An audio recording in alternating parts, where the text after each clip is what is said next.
Hey guys, what's up? It's Gabriel with GOML, John330.com, reminding you to put God first and you never know what can happen. I want to start off today's message, today's video with a quote. I never try to defend religion. Religion has spawned wars. Many so-called religious people have been characterized by prejudice, pride, and bickering. I would call you to a simple faith in Jesus, who said, love your neighbor as yourself.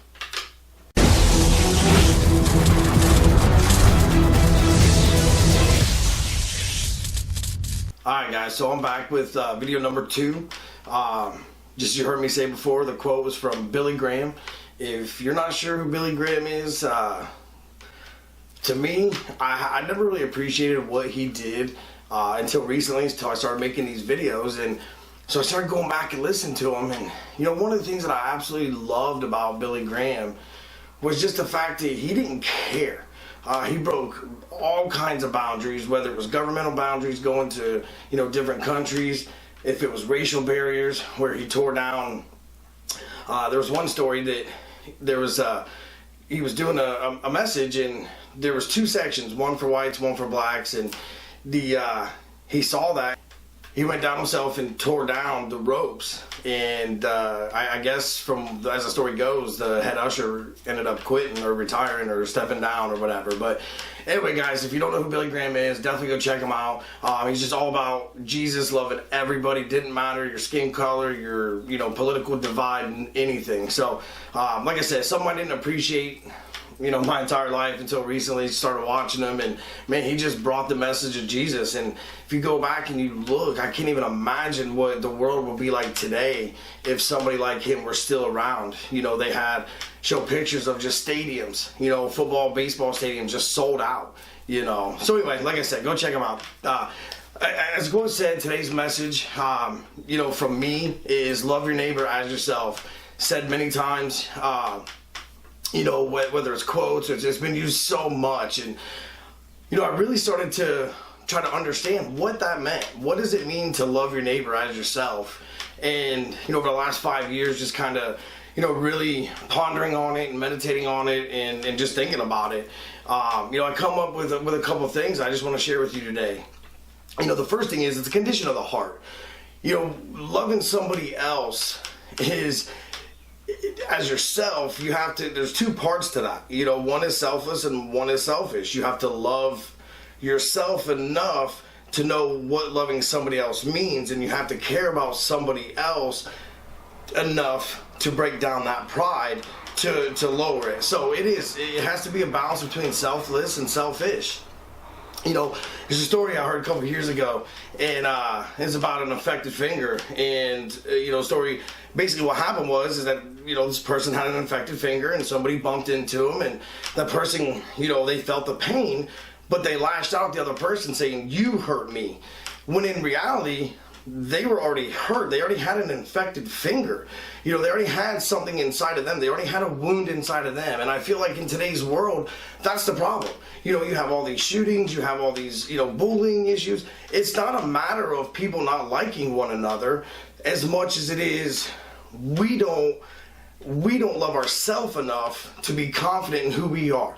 So my goal today, guys, is just to kind of give you my insight on how to love yourself a little bit more. That way, once you can love yourself and understand who you are and be comfortable with who you are, then you're able to forgive other people and so on and so forth. So before I get going, I just want to remind you, man, I heard this from one of our pastors at More Life Church, and it was so cool because he, I walked into his office and he was like, "Dude, you're never going to believe this." And I'm like, "What?" He's like, "I heard this today and it just blew my mind." And I was like, "What's up, Larry? What was it?" And he was like, "Knowing that God loves you more today than he ever will." And it just every day I think of all the mistakes I make and how I disappoint my kids and my wife and whomever else I encounter. My anger gets the best of me, that type of thing. So just knowing that no matter what, Christ died for me has given me just more energy throughout the day, knowing when I make a mistake. Man, I got a good dad upstairs. I don't have somebody that is pointing at me, and I try to be, as I go out throughout my day, I try to be that same way with my kids. I'll yell at them, and then I'll be like, "Man, how did I feel when I was a kid and I was on the other end of that? So again, guys, I'm just trying to be encouraging to you today, as best I can, and just again, peeling back those layers of myself, because I feel like that once we learn the conditions of our own heart, then we can start working on that. Therefore, we can help other people, not only by helping them, in their daily life, but just helping them by giving that person a smile, because we never know what's on the other side of that. We all know that. We've all had days where we just can't take life anymore, and it's just we never know what that fine line, what's going to take us over that line, and unfortunately it happens more and more today than it's ever been in the history of the world. So, anyway, so again, like I was saying to you before, if you don't love yourself, you can't love anyone else, I've proven this to myself time and time again with my wife.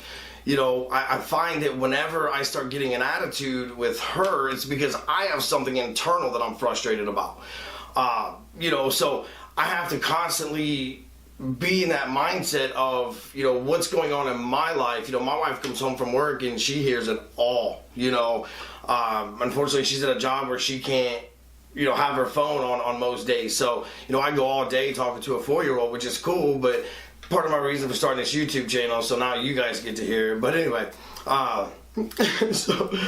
so going back to what I was saying, if you don't love yourself, you can't love anyone else. Again, I said earlier that it's, selfless and selfish, but it's also, part responsibility, part accountability. It's my responsibility to make sure my wife gets off work after her stressful day, that I make my best appearance to her, and I try, do something every day, whether it's the dishes, vacuum, just something so she knows, hey, I appreciate what you're doing and giving me the opportunity to do what I'm doing, but it's also part of accountability. In that same factor, I have a dream. I have a dream for this YouTube channel. I have a dream that God put in me to express what He's deposited in me my entire life. And without my wife being responsible and taking on the brunt of the financial responsibility, I have to be responsible to her to take care of my duties at home with the kids and everything, so she can go to work, she can focus on her thing.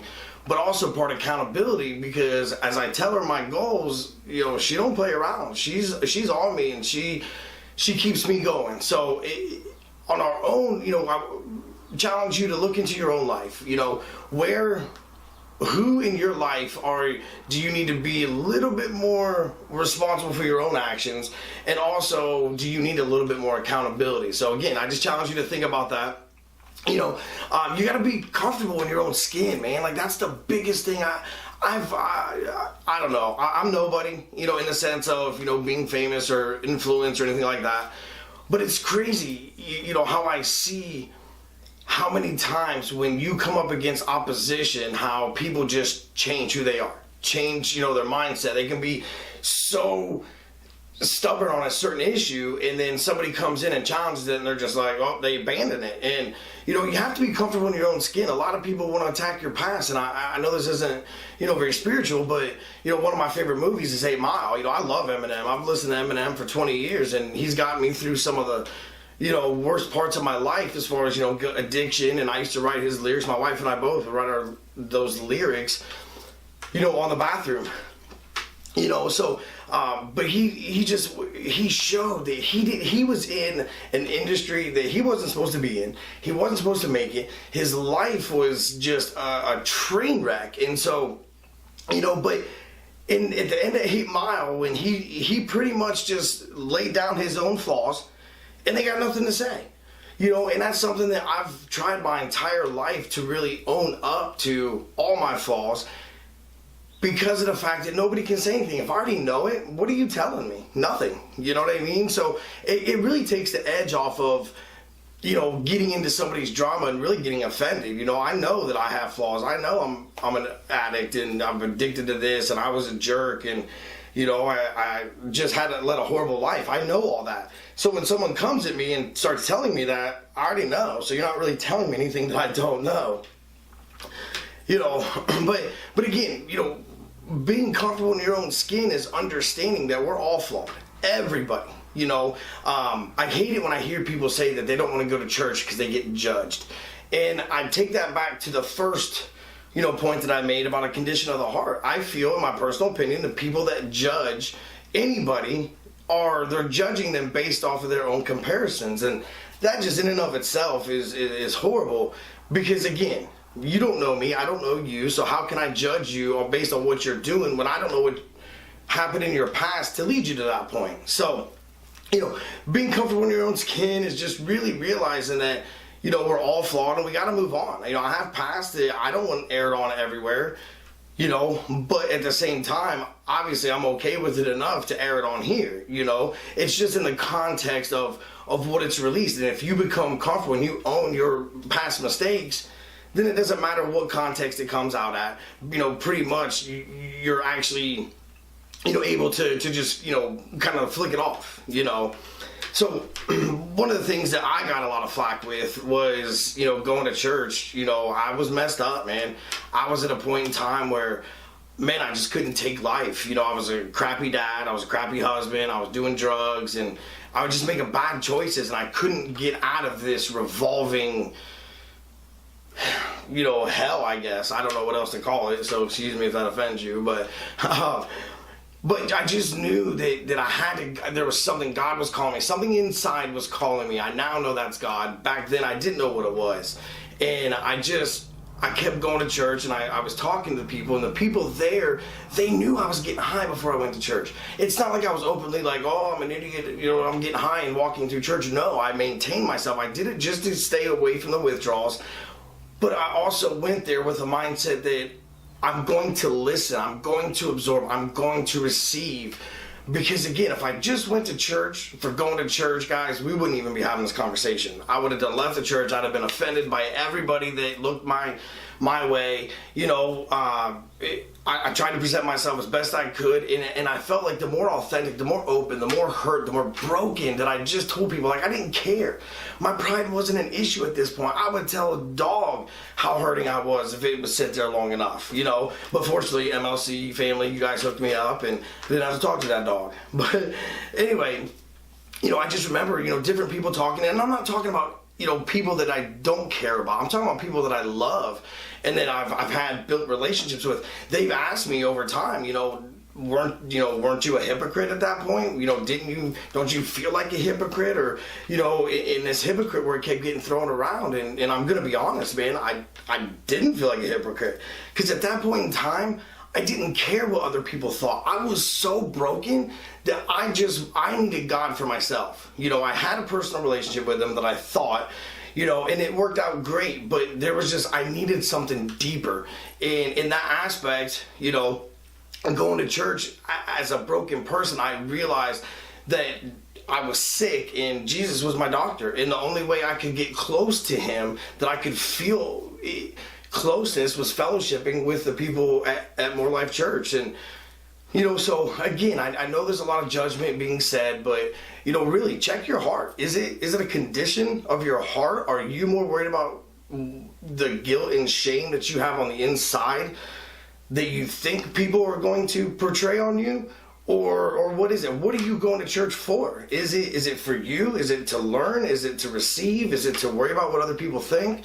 Again, guys, you have to check all that stuff and find out, how broken are you? Where are you at? And, where do you want to go? Do you want a better life with your relationships?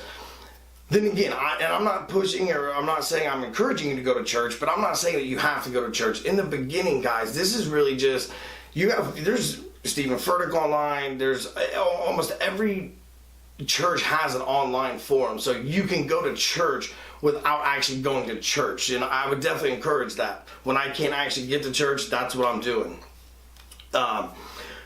One of the things, guys, to kind of wrap this whole thing up is just understanding that you have to forgive yourself first. So one of the things I looked up is how many times forgive was in the Bible, and it was in there 150 times.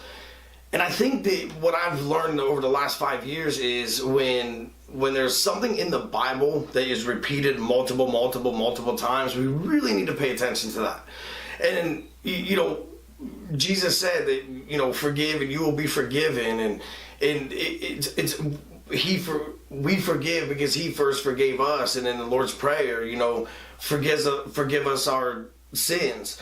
So we have to be able to forgive ourselves first for the mistakes that we've made. That's why Jesus died, was to give us grace and mercy. It's not a ticket to go out there and do whatever you want, but it is a process, guys. You know, it's definitely a process, and the first step of this process is to forgive yourself. Forgive yourself for the things that you did, the past bad decisions, you know, and then you have to start forgiving other people for what they did to you.